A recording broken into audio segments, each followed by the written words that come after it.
Hello, welcome back, and welcome to the best session, which is session number 20 about inclusiveness and equity in citizen science.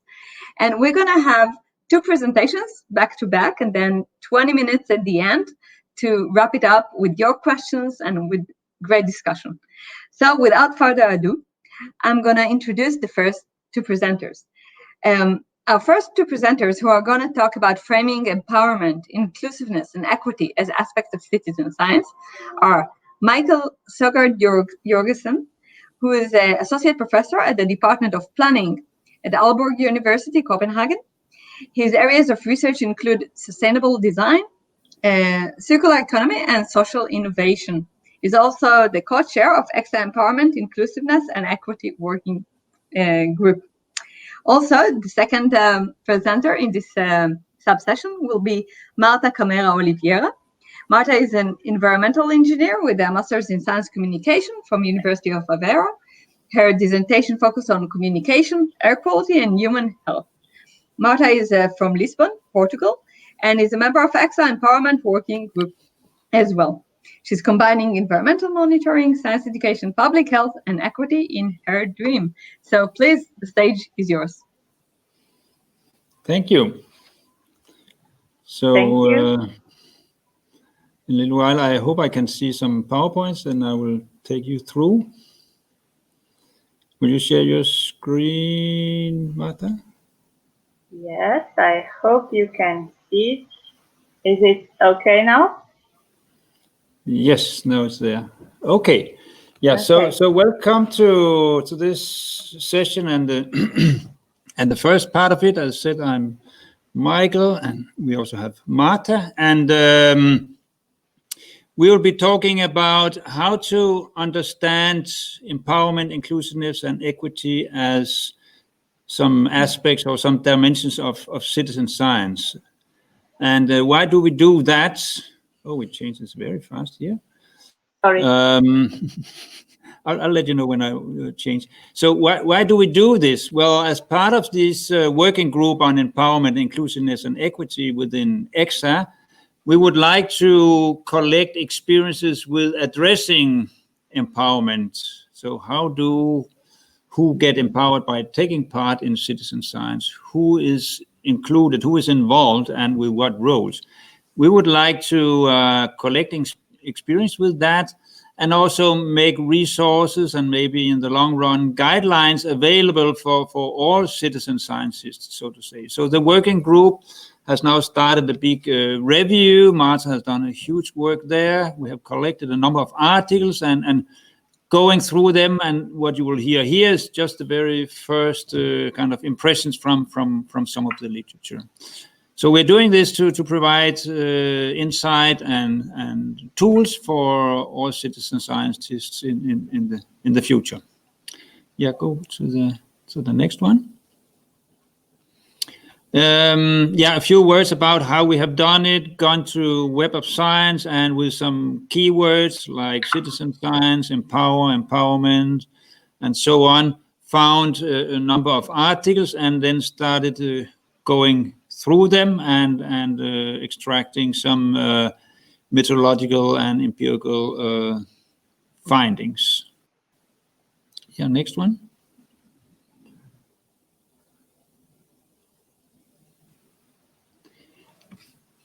Yeah, so what we want to do with this review is both to identify some strategies for actually doing empowerment, having focus on empowerment as part of citizen science, and inspired by these articles, also to develop and propose some strategies how you can work with these aspects, let's say in a systematic way as part of your citizen science activities. And I'm sure we will also come around that there are some barriers, some challenges to do this, but we see this dimension, these aspects of citizen science as important to have more attention in the citizen science community. Next one.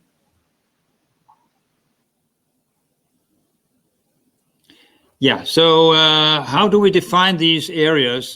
Just briefly about that before Marta in a little while we go through some of our findings. So when we talk empowerment, we build not least on Paulo Freire's understanding of empowerment. So if we would imagine that a person would get empowered through taking part in citizen science, well, it could either be by getting more knowledge about, well, these are social problems, political problems, economic problems, including environmental problems that we look into, but not only getting a more, let's say, advanced understanding, but it might also be that you are able to act against whatever you feel oppressing, or maybe acting in favor of some alternative strategies.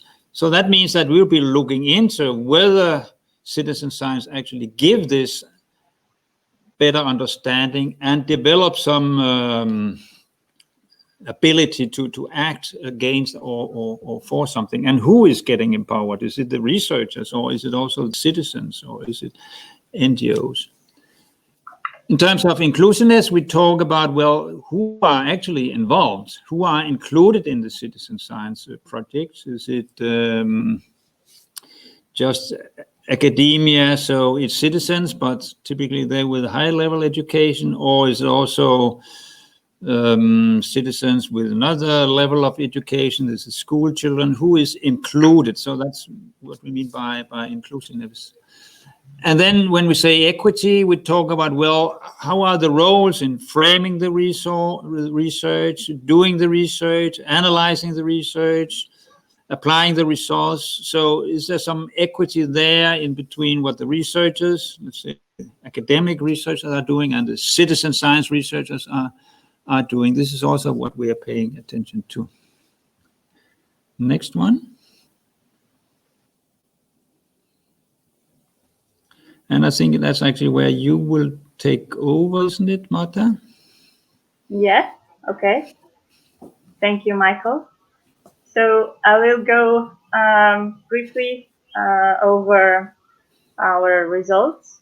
So our results displayed scientific papers from different fields of study, from biodiversity, health, disaster risk reduction,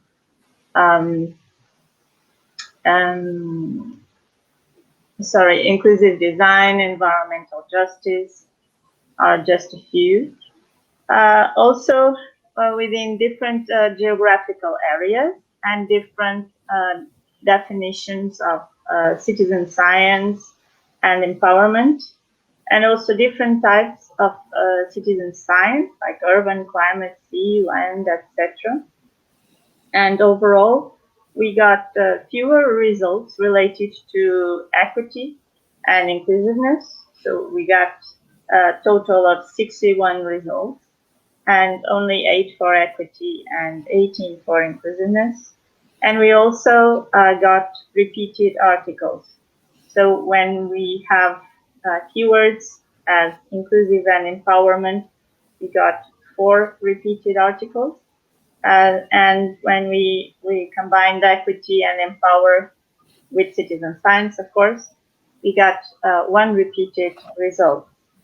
So these repeated articles are 5, and you can see their titles and authors here.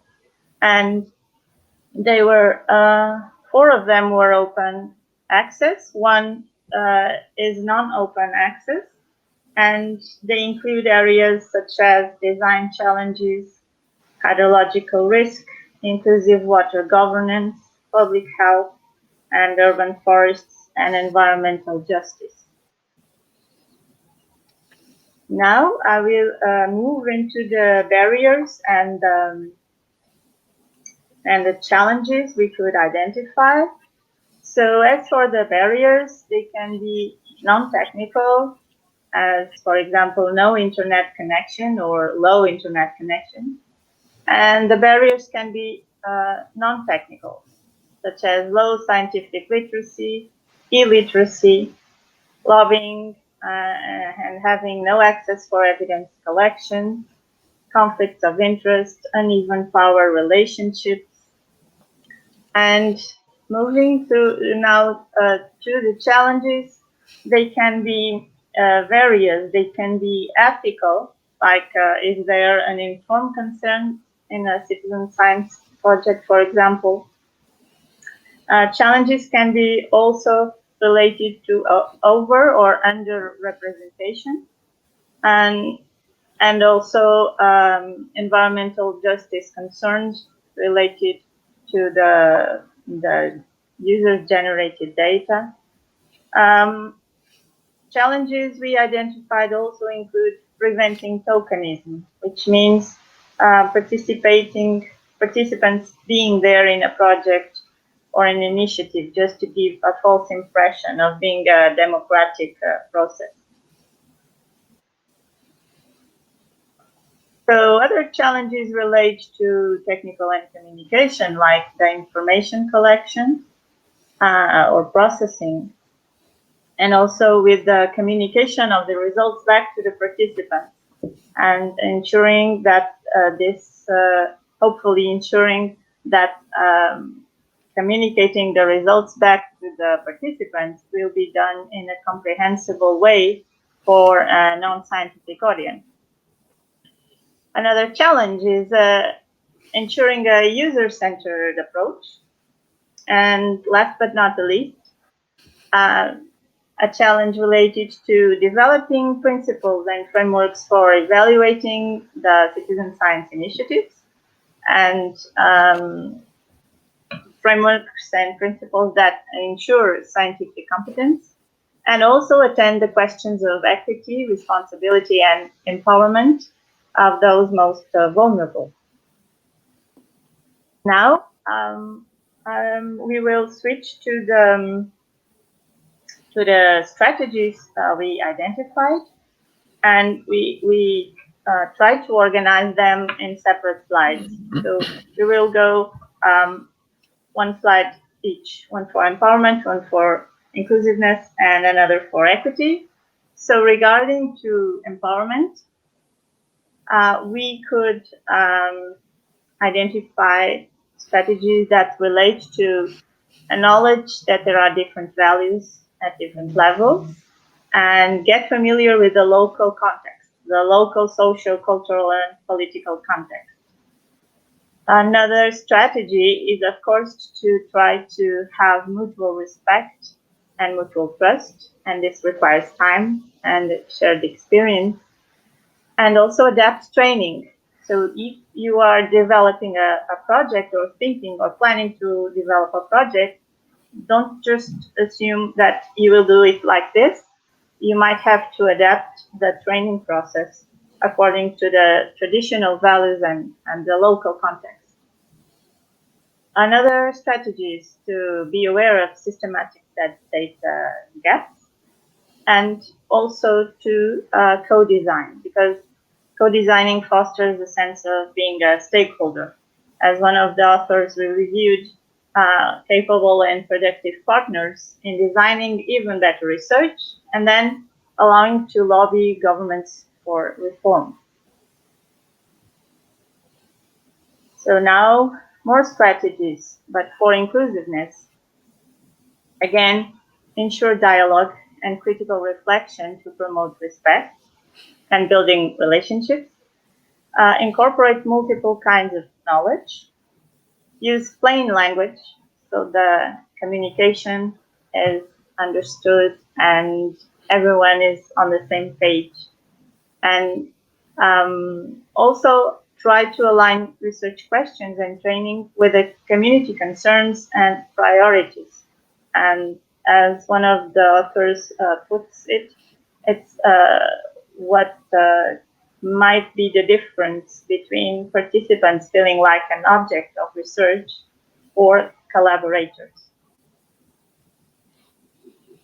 Moving to the strategies for equity.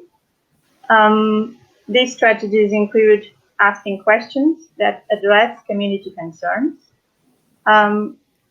Be aware that research approaches are co-design and community-based participatory research enable community and scientists' power distribution in all aspects of the scientific method. More strategies are data sharing and report back. And of course, informed consent.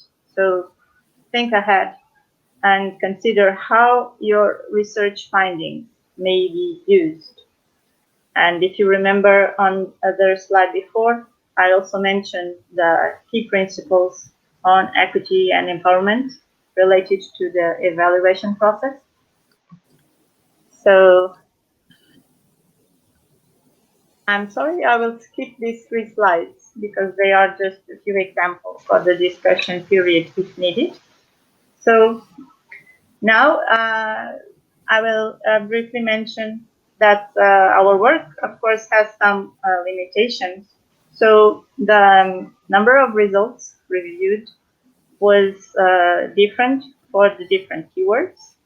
So as Michael said, this is an ongoing process, and here we are presenting just a first round of selected articles. So gray literature was not included here, which could provide us with further important strategies. And we can say that we were surprised that some papers that we were aware of before did not show up in our results. To conclude, we can say that there are several strategies to foster empowerment, inclusiveness, and equity as aspects of citizen science within the environmental area. And while further research is needed, there are best practices available that you can learn and share. And like we have seen, knowing the local context, local values and concerns are key strategies, as well as addressing the ethical aspects, such as the prior informed consent. So align research questions with community concerns, co-designing, adapting training, ensuring data sharing and report back are also important. And finally, establishing dialogue using plain language and ensuring communication are traversing cross-cutting aspects to all of the above mentioned strategies. We will be happy to answer your questions in the discussion period in the end after Caroline's presentation. And this concludes our presentation. Thank you very much. Thank you so much, Marta. Thank you so much, Michael. I just want to share with you 2 comments that people made here. It's not questions, just comments I think that you would like to hear. Marco Barsman is saying that the computing power of big data makes it easy to forget the empowerment, inclusiveness, equity goals, which I think is a real problem in our time. Alice from UCL says that plain language is super important, that letting citizens tell the story, invite them to blog or write tutorials is really super useful. It gets you used to non-academic language, and what participants may write probably be clearer to newcomers to the project, which I think you might agree. And okay, there's some questions here that we'll just keep for the discussion in the end of the hour. So thank you so much, and we'll be joined by you in 20 minutes.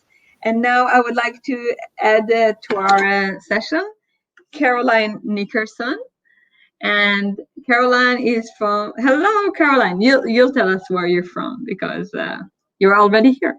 So please have the stage. Yes. Awesome. Thank you so much. And I know that you chaired another session right before this. So thank you for powering through and doing back-to-back presentations. And thank you to the presenters who went before me, Marta and Michael. I took notes. So I learned a lot. So thank you so much for that. So yeah, I'm Caroline Nickerson. I'm coming to you all today by way of Indian Harbor Beach, Florida. And I really wish I was with you all in Trieste right now. But I'm also glad, as people said earlier in this conference, that because of this new mode of communication, which is actually what I'm focusing my talk on, modes of communication, and communication being a two-way street and making sure it's accessible to everyone, because citizen science is for everyone. So the way we communicate it and the way we engage in dialogue about it should be for everyone as well. This new mode of communication that we have for this conference actually opens the door to people. So for whoever made it to this session today and who is joining us, thank you, thank you, thank you. We're so glad you're here. So I'm going to go ahead and share my screen, and we're going to get this on the road. So I'm Caroline Nickerson. I'm part of the SciStarter team. During this presentation, if you want to tag me on social media to engage in the dialogue with me, I'm at CH Nickerson on all platforms. That's Twitter, Instagram, and you can, if you want to tag me on Facebook, you can too. I'm also on LinkedIn and Pinterest. I'm everywhere. I'm on every social media platform. But I love engaging with dialogue with folks from all around the world. So feel free to give me a tag on social media during this presentation if there's something that interests you or something that sparks a thought. A challenge I sometimes do in these presentations is how many SciStarter robots can you see in this picture? But we won't do that for this one. But so I work for SciStarter. SciStarter is a global community of citizen scientists, and we're the connector between citizen scientists from all around the world to projects that need their help. And before I get any further, we also have a little survey for you that I devised with my co-presenters in this session. The reason we did that is we wanted to know a little bit more about you. And at the end of my talk, I'm actually going to pull up the results of this survey to show where in the world people are. And we also have some discussion questions in that survey. So you're not expected to answer every single discussion question. You can leave some blank if you'd like. But we're also going to use those to help us guide the discussion a little bit and maybe jumpstart some of our topics at the end. And of course, we're going to rely on our chair, who's graciously chairing the session, to guide the discussion as well. But the survey is just for fun. Feel free to fill it out if you'd like. We also, unfortunately, my other co-presenter couldn't make it today. She was going to do this presentation with me. She and I were planning on turning some of your responses to this survey into a blog post if you so chose. And that's still an option to you. So feel free to type that link into your window and fill this out while I'm going over some best practices for communication. So the best way to start is with a definition. As you learned from Michael and Marta's presentation, there are different definitions of citizen science out there. A definition that is helpful for me, a helpful framework for my work at SciStarter for that global community, is thinking of citizen science as a collaboration between scientists and those of us who are curious, concerned, and motivated to make a difference. So citizen science isn't extractive, right? Or it shouldn't be. Citizen science shouldn't just be people giving their data without anything in return. It should be a two-way relationship. It should be something that people are working together on, the lay people and the researchers. It should be something that serves the interest of all parties, and it should be a two-way thing. So with a good key to that is communication, right? I know that there were definitely, Michael and Marta mentioned in their presentation, there are challenges with communicating results back to participants and just communicating all along the pipeline from when someone begins to participate in a project to when they, the end of the project, you know, when you're like, this is what we've discovered. And a key way of doing that from the very beginning of getting people involved to the very end of communicating your results is telling a story. And that's true, I think, for all science. And these are some quotes that one of my colleagues at SciStarter actually sent my way, and I thought they were really great. Science is about storytelling, expectations, and plot reversal as much as it is about any particular facts. And related to that, for the idea of reaching people in an accessible way, I think blogging is a great tool. And I thought this was a very funny quote about blogging. Blogging is to writing what extreme sports are to athletics: more freeform, more accident-prone, less formal, more alive. And I think these are also helpful framing quotes. This is from Alice's Adventures in Wonderland by Lewis Carroll. No, the adventures first. Explanations take such dreadful time. And then, when you write remarkable content, you stay engaged and excited with your blog. Your readers follow suit. So when you're communicating, of course, the end goal is having content people care about, and then communicating that content people care about in a way that's accessible and understandable. And hopefully, if it's not exciting is good. Something that piques people's interest is good. But even if it's not the most exciting thing in the world, hopefully you're saying it in such a way that people understand it. You're speaking in plain language, like Michael and Marta said. So open access communication, we don't have, this could be, a course at a university. We don't have all the time in the world to get into open access communication, but the end goal is scholarship without paywalls. And with citizen science, I mean, of course, it's, I know that a lot of projects include citizen scientists as co-authors. That's been a big trend with more formal journals. And you'll notice that on that survey, one of the questions that we wanted to know is if you've gone in a more formal context, like a scientific journal, to share insights about your work, or if you've gone in a more open context like a blog or a more free-form context to communicate insights about your work. But with open access communication, it's taking that formal scholarship and kind of bridging it with that world of more open communication. So not charging people money to read it, making scientific papers accessible. But to me, that's only part of the story. Because sure, you may give someone a scientific paper, they may have free access to it, but they might not understand it. And that's where I think things like blogging, social media, live streams, webinars geared toward the general public, that's when they come into play. So open access is really important, but I think it's only part of it. You have to say things in a way people understand it. It's not just making it available.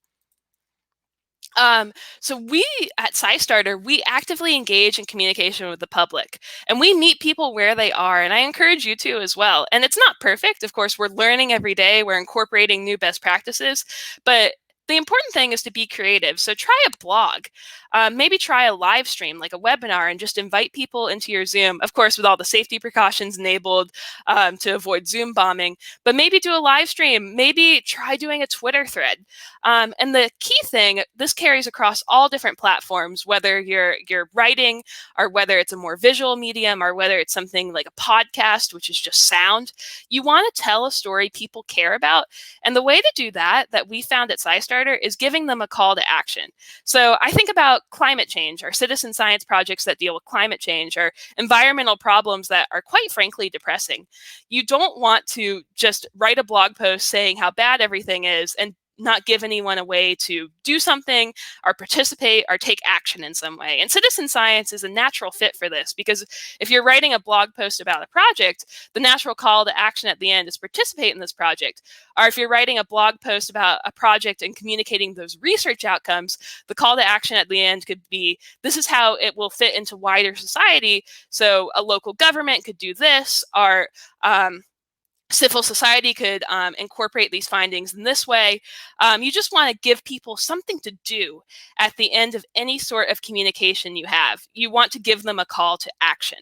And a quick note on that, especially with sensitive issues like issues of environment and climate change, we've noticed this in the United States the past few days. These are issues that affect people's lives. I'm from Florida. I've lost family members to hurricanes. It's something that is really painful for me. So when I'm writing about citizen science projects that focus on, environmental disasters and catastrophes, I'm sensitive about it. I want to strike a hopeful tone, but I also don't want to, communicate in such a way that people will be offended or think I'm not taking their problem seriously. So you saw on that earlier side, blogging is an art. It's accident prone. You're going to make mistakes sometimes, but the key thing is being willing to listen. And that's why it's called communication, not just storytelling, because if people communicate with you, oh, this didn't really resonate with me, or, you might get feedback from your peers like, hey, this is a better way to tell this story. Maybe you should restructure the blog post this way, go through some edits. That's the two-way street aspect. You need to try different approaches until you find something that actually accomplishes your goal, and making sure people understand the information, engage with the information, give you feedback on it, and allow you to do something with it. That's the call to action. So the point of this session, right, is supporting inclusiveness, equity, and empowerment in citizen science. And the key here, especially with communication, is a humanistic, person-oriented approach. So I saw earlier in the chat, someone mentioned that with big data, it can be easy to forget the people behind these projects, the people contributing to these projects. And that's why we need to think about behind every contribution is a person, someone with their own context, their own life. And when you're communicating your research findings, or when you're trying to help people understand how to participate in the project, focusing on the people who are engaging with your content is really important. It's easier said than done, right? So when I'm doing a webinar, I'll often do surveys like the survey I just sent to you. That's a way I'm able to allow for that two-way street of communication. Or when I'm doing a blog post, you don't always want to pay attention to the comments in social media, especially. But if someone's engaging in good faith or giving me a thoughtful comment on a blog post or a thoughtful reply to a tweet, I will engage with that. Because I'm eager to learn. I'm not perfect. No one's perfect. And especially when you're communicating about sensitive issues and things that matter to people and are asking people to volunteer their time, like citizen science, you have to be willing to take criticism, learn from it, act on it. So when you're telling your story, you can use both traditional and other media. So you can communicate in a journal in a way that's accessible. Let's say you do a Twitter thread about an article you just published in an academic journal. That could be a really cool way to bridge traditional media and new media. You want to be engaging and creative. Don't be afraid to try new things. And there are different platforms for different audiences. I've run up against this in my own life. To give a quick example, Panama City, Florida, where a lot of my family is from, they didn't have internet access for a really long time after Hurricane Michael. So I wouldn't have been able to communicate with that community about citizen science through social media because, quite frankly, no one was accessing the internet for about a month and a half. So I would use something like the local paper or like relationships I've leveraged with broadcast media in that area. That's the audience I would reach through those platforms. And I could still communicate things about, science, about the environment through those methods. Whereas even just with social media platforms, there are different audiences you can reach. So Instagram tends to skew for a younger audience, whereas Twitter is more practitioners like researchers and project leaders. And Facebook might be people of all ages and all backgrounds. So you can use these different platforms to try to reach as many people as possible and tailor your message across those platforms. And as we've been emphasizing throughout, communication is a two-way street. So especially with social media, it's really instantaneous. So you're able to see things instantly. And the key thing there is just to be thoughtful about it, to engage in good faith, and to read it, digest it, somehow incorporate it into your work and to act on it. And one example I wanted to give of a way to tell the story through media is social media takeovers. We've had some success at SciStarter, and we're learning more and optimizing this each time we do it, with basically handing over the logins to our social media handles for CitSci Month, so Citizen Science Month, which is every April. And we do this year round. Even though Citizen Science Month is April, we keep that social media account active, and different people will be able to tweet and post on Instagram from that CitSci Month handle. And we've seen different people have taken different approaches for it. Some people have been really focused on empowering other voices and having a more picture-oriented storytelling style, whereas some people have had kind of longer, just like Twitter threads where they really engage in some academic discourse and try to make it accessible. So that's just an example of a way that we've been trying to hand over the keys and allow for two-way communication, just by doing something that is a little bit disruptive, and saying, okay, this week this person has the account, this other week this organization has the account. And actually, EXA did take over our CitSci Month handle for CitSci Month in April. So that was pretty fun, and I think a way to allow for some global communication for people in Europe, engaging with people from the rest of the world through these global social media handles. So the key thing is just experiment. Don't be afraid to try things new and to learn from them. I wanted to give some practical examples for blogging. So at SciStarter, we have a syndicated blog network. We publish on the SciStarter blog, the Discover Magazine blog, and the Science Connected blog. And the key thing is using the number of words you need to tell your story. So it's okay to write long, but you should use, you shouldn't be repetitive. You should try to be as concise as possible. And an informal personal tone tends to resonate. So, including hyperlinks, just trying to have some context, seeing if the project has been featured out elsewhere, fact checking your own work.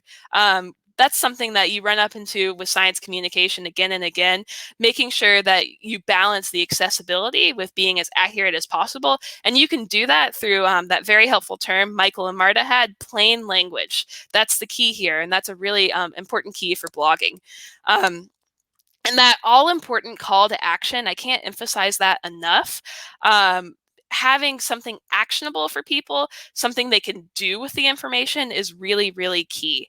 And I saw in the chat earlier that someone had mentioned that having participants write about it is a technique they've tried. So having participants tell the story of a citizen science project, that's super important. That's an example of allowing for that two-way communication and that accessibility in citizen science communication. So don't be afraid to bring in other voices, voices of participants, voices from everyone in the project, from the lead researcher to an intern, to someone who's a citizen scientist volunteering their time, to someone who might be affected by the project, so a stakeholder population.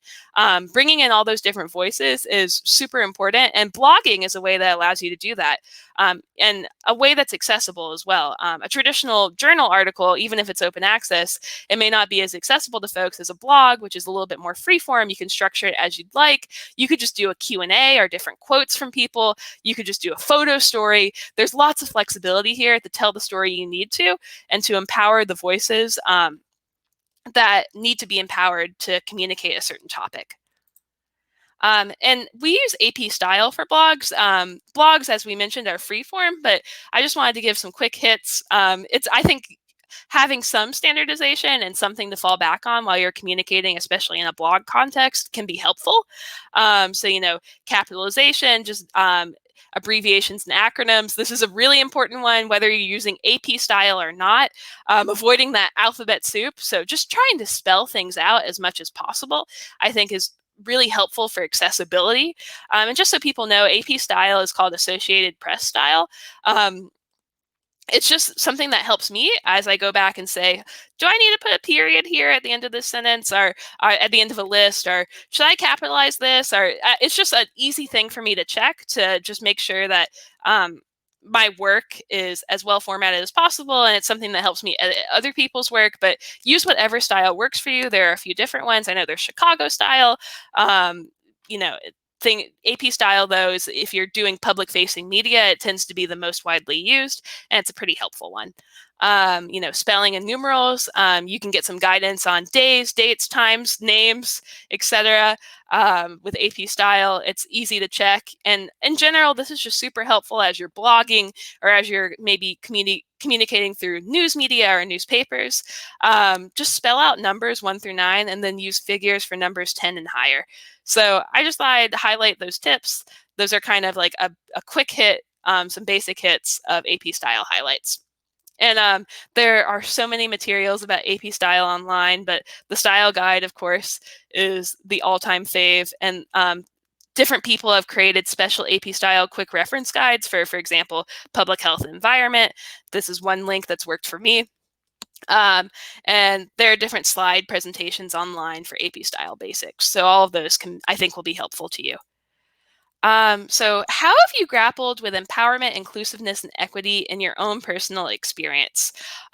So the framing of my talk is, I thought Michael and Marta did such a great job talking about the importance of plain language, the challenges of communicating results, and empowerment, inclusiveness, equity, and citizen science. And I hope that the keys you took from here, I hope I encouraged you to experiment when you're communicating these ideas.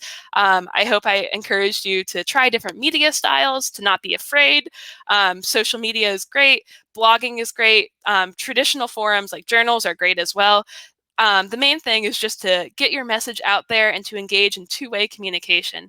And because we value two-way communication, we have this survey, and we hope you filled it out.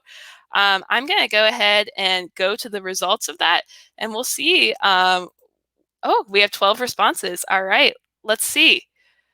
We can zoom in on where people are. I think that's always fun, meet people where they are. So are you based in Europe? About 60% of the people in this session are. Fantastic. We have some people from Brazil. Fantastic. I'm actually using my Portuguese mug today. I wanted to get into Europe in my head, even though I'm calling in from Florida. And we have some people who said no. All right, let's see people's different roles. I know that Michael and Marta talked in their presentation about empowering the different roles in a project. We have some citizen scientists in the room. We have some educators. Great, great, great. We have one library staff member. Welcome. We got quite a few researchers. The researchers are well represented. And we got some curious people. Fantastic.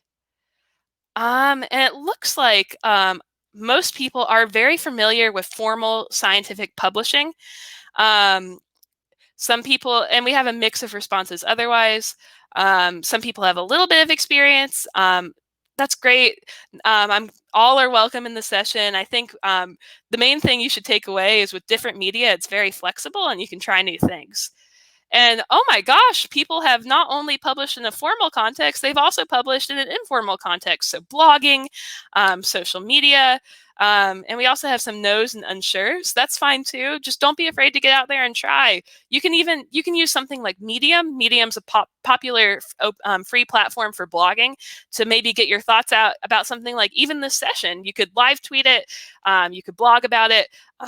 That's the beauty of a blog. It's okay to get your ideas out there and to iterate it, to write multiple blogs about the same topic as you communicate with different people about it. And most people have done citizen science events before, but we have a few first timers. Welcome, welcome. And before this session, it looks like most folks were familiar with empowerment, inclusiveness, equity, and open access communication.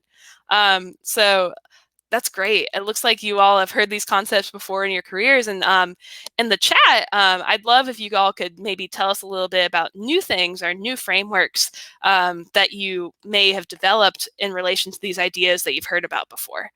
And we got some discussion questions. I'm just going to take a few quick answers. The plain language, people mentioned that's important.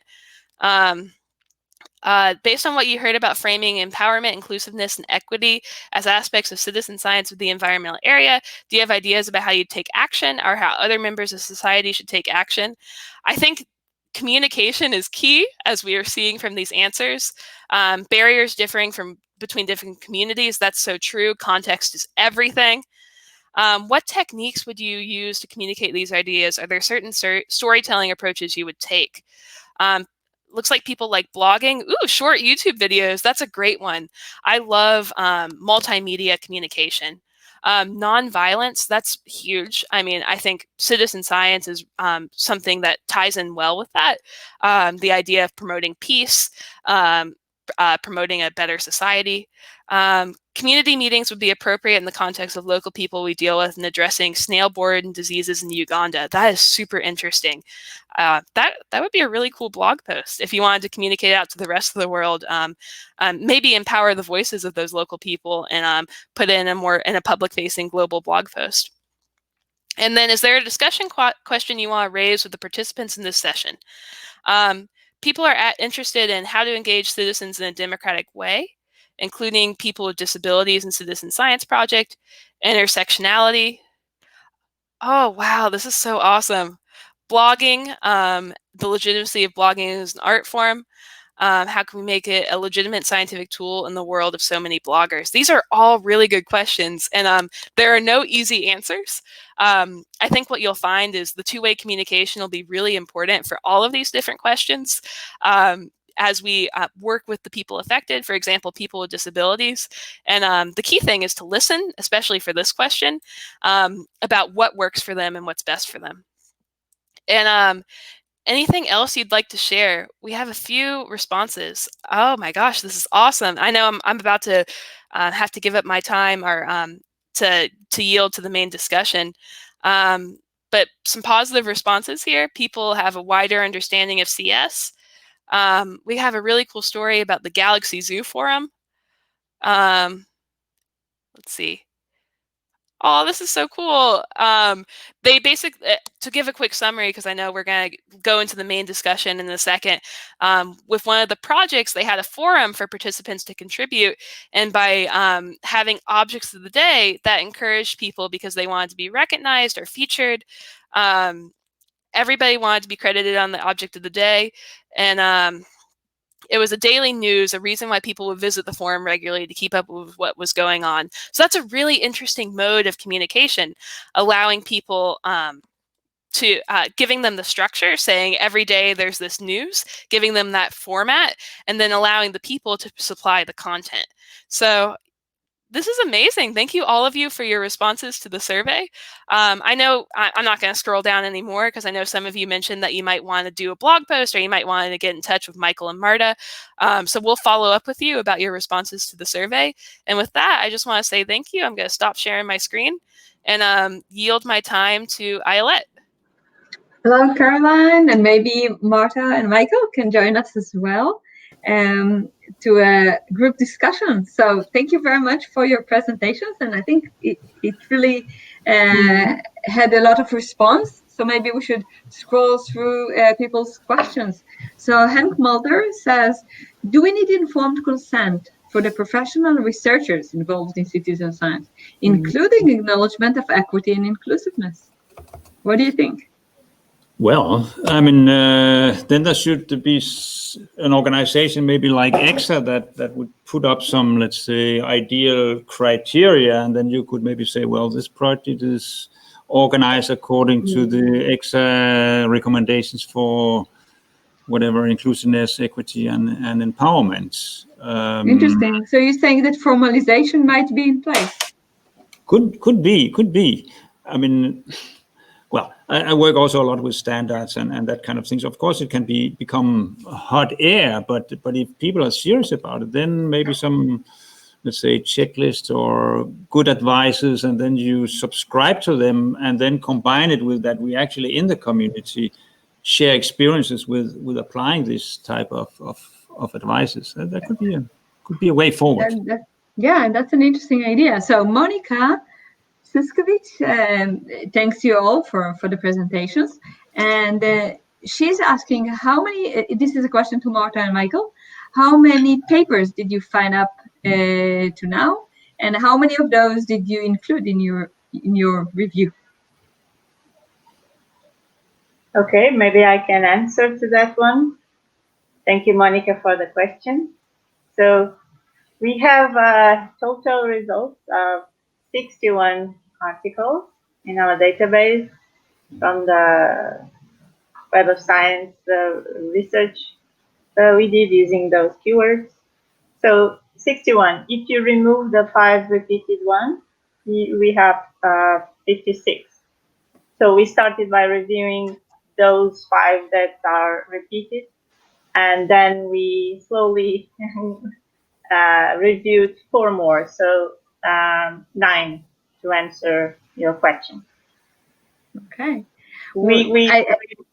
Sorry? We have them in the end of our PowerPoint. It will be available if you'd like to take a look. You have more there in the reference list because those extra ones were the articles that we were aware of before, and they were helpful to try to match everything together just to present the findings in a more organized way. Thank you. Well, there are some comments here that I would like to share with you. So Dorothy Ramenschneider from EXA, to you, Caroline, saying thank you for a rich lecture and a good start from when one is hesitant of where to start and how to start. You gave a really good idea of how to do that. Annette Richer says that they looked at storytelling through their research eyes and found that storytelling in citizen science can act as an objective, so something to pursue, a tool, something applied, or as an agent, but also for self-advertisement. So how would you react? Do you think they're all legitimate, or some of them are more legit than others? I think it depends on the context and the audience you're communicating with, because advertising isn't necessarily bad if it has a good goal. So one example I'm thinking about is there's a project in the United States called Crowd the Tap. And we've been writing about them in different blogs at SciStarter, and I guess those technically qualify as advertising, right? Even though I guess advertising is a bad word because you're paid, so it's more publicization. We're making it public or publicizing it.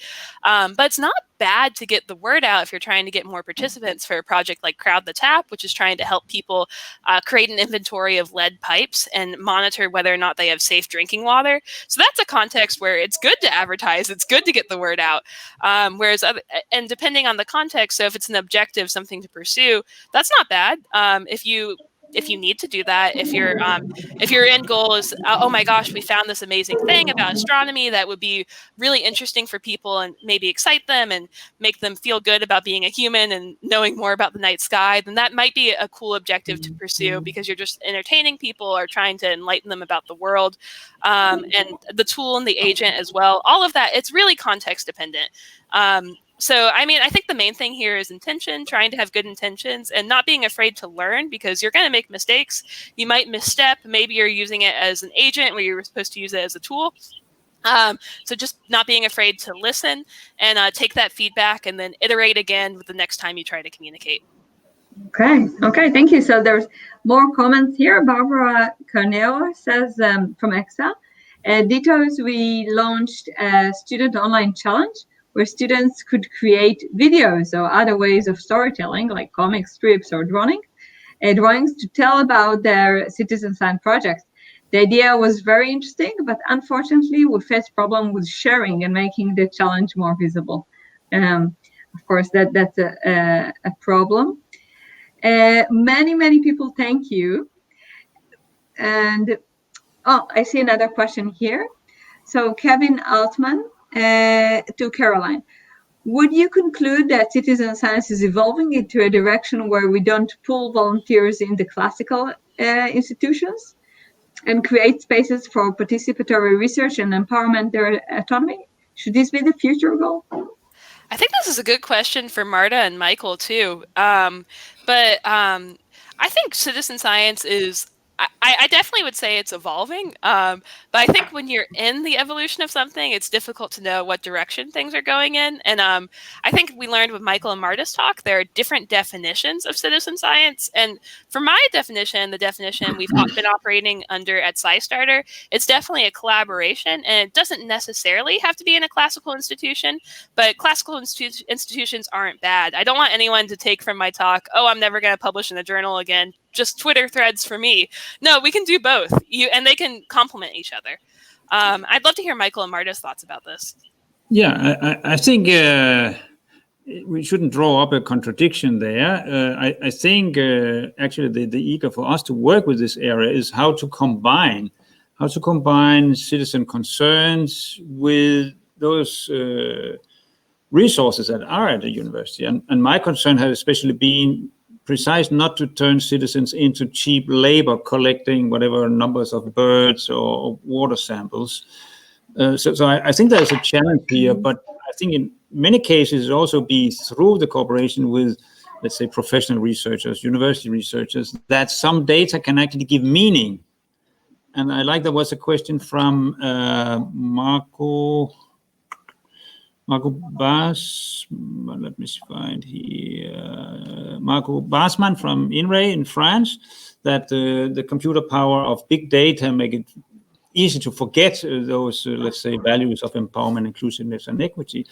And I think, yes, that's probably right. At the same time, that's also the power that with all these small equipment, cheap sensors for air quality measurements, we have the ability to collect a lot of things, but there's also an obligation should be to give something back to the community. We have an interesting project about sea quality.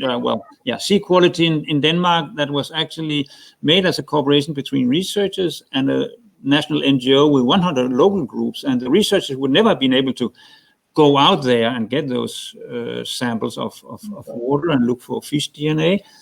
The NGO could do it by its local groups. And now the challenging thing will be, well, how do they then use that not just for scientific publications, but how do they give something to their local groups back to them? But at least here was an NGO really involved. Oh, can I use my place as a chairperson to get my own question here to the three of you? So in a way, we're talking about inclusiveness, but I feel that so far we talked about people like us, meaning people who have liberal values, who share sort of similar values. In my country, for example, when you do citizen science and you want to be inclusive, you have also to include people who do not speak to women, for example, or they want to be in a male-only group and a women-only group, and hold some values that, for example, I, as a researcher or as a practitioner, do not agree with. And I'm wondering in what ways we should try to be inclusive while putting aside our own values, and when do we say inclusiveness but following our own values? I can jump in on that really quickly and then let Michael and Marta give some context too. But I think the end thing is the goal of the project. So whether or not your values agree on everything else, if you and the participants and whoever you're communicating with believe and support the goal of the project, then you should be able to find common ground to communicate about it and to also put those results out into the world. So the crowd, the tap example, I'll just go back to that. If you support the idea that there should be an inventory of safe drinking water in the United States, then you would be able to participate in the crowd, the tap project, no matter what your values are. And you should be able to communicate with that project and engage in a dialogue with them about that topic. Okay, so I'll follow up your question. So for example, let's say there's a community who is very interested in its tap water, but would not speak to me because I'm a woman. So should I just turn to a male colleague and ask them to interact with them? Or should I say, okay, if you're excluding me, I'm excluding you? Yeah, that's a difficult one. I think if they're not going to engage in a dialogue with you, once again, it being a two-way street, then they've probably taken themselves out of the conversation there. And it's up to you whether or not you want your male colleague to go in there. But I think you'd be within your rights to say, all right, unfortunately, they're not going to be able to be part of our project. We'll have a data gap there. And you would just explain that in your communication. And hopefully they'd come around someday and be willing to participate. They have to be willing to engage with you. I mean, that's the whole point of a conversation and a collaboration.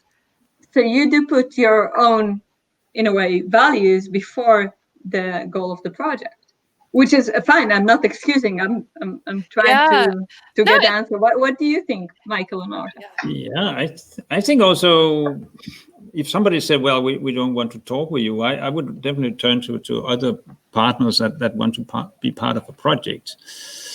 But I think it's also difficult. Well, we also have this type of people in Denmark, but not something that really is part of our country. So I would also be very humble and say, well, what is the way that those things change in your country? Is it that those discriminating persons, that they see that women can actually do good research or whatever? So how do you move those people in another direction? Is that by keeping them out or forcing them to have dialogue with you? I would be very humble to learn from such experiences, but I would definitely not accept.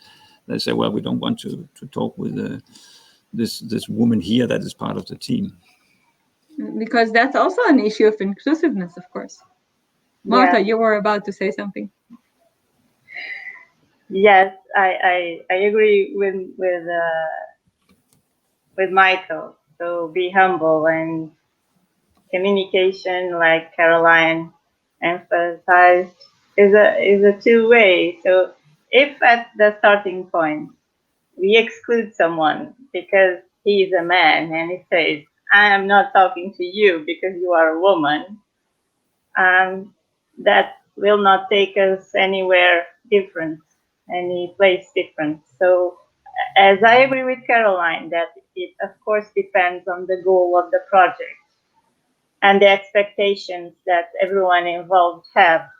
I also feel that yes, we do need to be humble and try to include everyone and not imposing your own values, but try to see the bigger picture. And maybe that man now does not speak to women, but if there is a local health concern or environmental concern, and in the end of the project or the activities, a small light in his brain or something, he might help to change something. And then imagine if in a group of men, one of them decides to change and later on becomes a champion, and things slowly can try to be different. I remember a colleague from India.